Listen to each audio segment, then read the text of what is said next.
Hi, I'm Zsolt Eder. I teach violin at Washburn University, and today we're going to be looking at the Missouri All-State Orchestra audition excerpts for violin for the year 2023-24.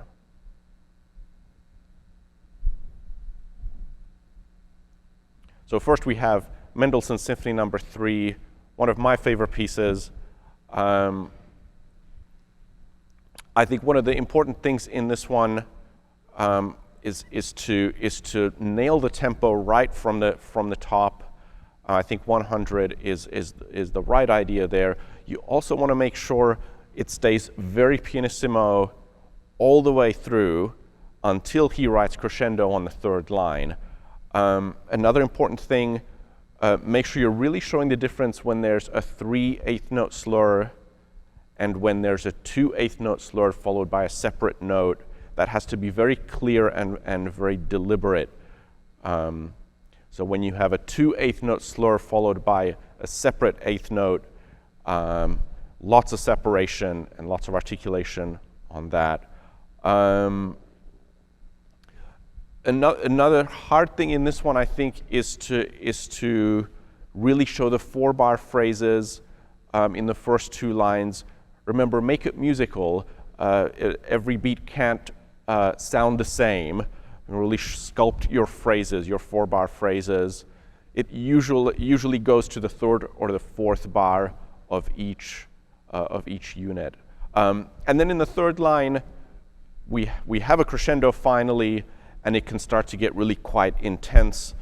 Really remember to show your separate 8th notes, like, for example, the last bar of line 3. Make that really articulate, and a nice vibrato on the highest notes, the notes that have the sforzatos on it, a good intensity and a good vibrato on each of those as we get to the end of the phrase. We can do quite a bit of crescendo on here to really show that the phrase is developing.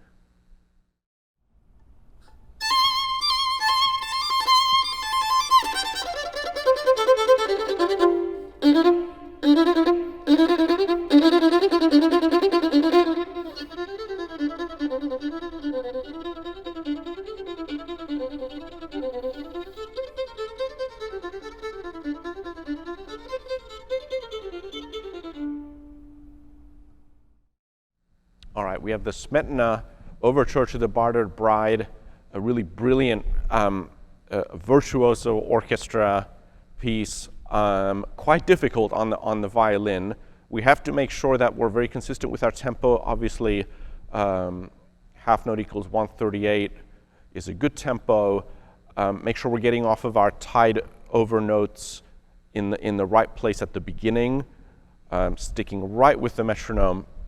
And it is an excerpt in 2 halves, fortissimo in the beginning for a little over 2 lines, and then the rest of it is piano, and we have to really show that dynamic difference while not messing with the tempo. The tempo stays the same. So quite vigorous in the bow stroke when we get to bar 5, when we get the separate 8th notes. I'm digging into the string quite a bit.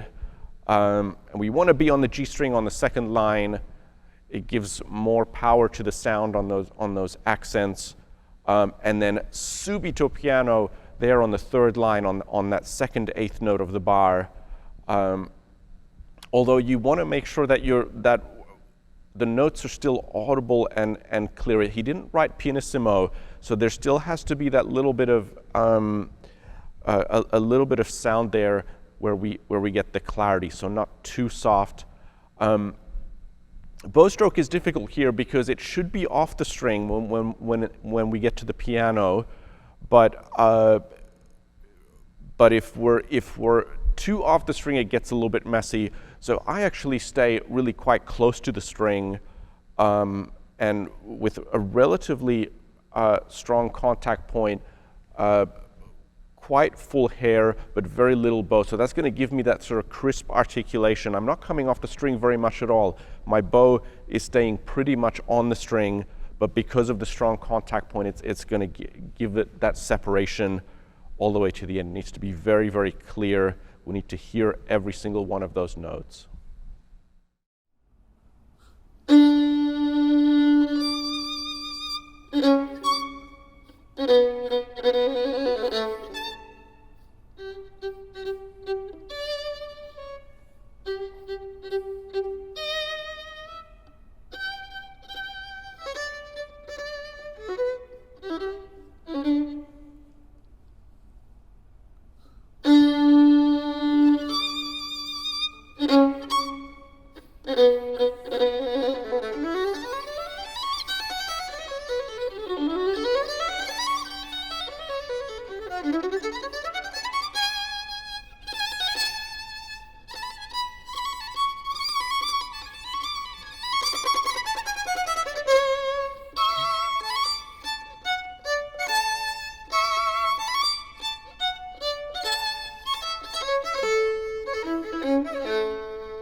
All right, Mozart, Symphony 35, one of his most famous symphonies. It's a tough excerpt for violin, and I think one of the reasons for that is that we need to stay unbelievably rhythmically precise all the way through. Getting the 16th notes right at the ends of bars 2 and 3, getting the rhythm really precise in bar 4 is very, very important. One thing I hear a lot in this excerpt when people play it, bar 19, when the 16th note passage starts, people do like to go faster there, and it shouldn't go faster. It should be really consistent in tempo all the way through. Make sure you're showing the dynamics in bar 6. I like to show the phrasing there a little bit. It should go to the second bar there. And on the next one as well, just shaping it a little bit, and very precise on the rhythm in bar 12 as well. That's difficult. As mentioned in bar 19, keeping that tempo really, really consistent and shouldn't go any faster or slower. And then in measure 27, the predominant dynamic there is piano. So once you hit the forte piano on the first note, the rest has to be piano. We drop down to piano there. And then in bar 28, it is a subito forte, so we have to show that. These little nuances in dynamic are very important.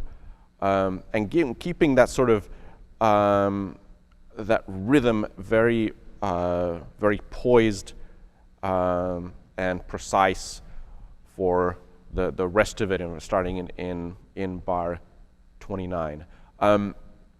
Right at the end, we have a forte piano there in bar 35, so we have to drop down suddenly to piano after the downbeat, while keeping the rhythm really precise there on that. I'm Zsolt Eder from Washburn University. Thank you for watching this video. If you'd like to get in touch, if you have questions, my email address can be found in the description section of this video. If you'd like to take a look at the PDF of my part with fingerings and bowings in it, you can find the link to that also in the description section. Good luck on your audition.